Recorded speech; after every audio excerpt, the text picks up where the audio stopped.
বকর ভাই, খাওয়া শুরু করে দিচ্ছেন? হ্যাঁ ভাই। এই আমার খাওয়ানটা কই? ভাই আপনার খাবার উপরে আছে। আপনার অনেক ধন্যবাদ বকর ভাই, আপনি প্রতিদিন কষ্ট করে আমার জন্য খাবার নিয়ে আসেন।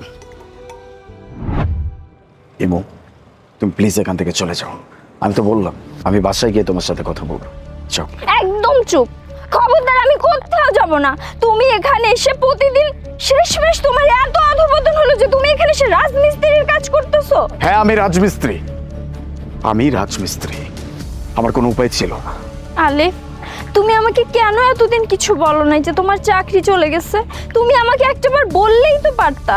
না, আমি বলতে পারিনি, আমি বলতে পারিনি। মুখ ফুটে তোমার সামনে গিয়ে যে সবকিছু খুলে বলবো সেই সাহস আমার হয়নি।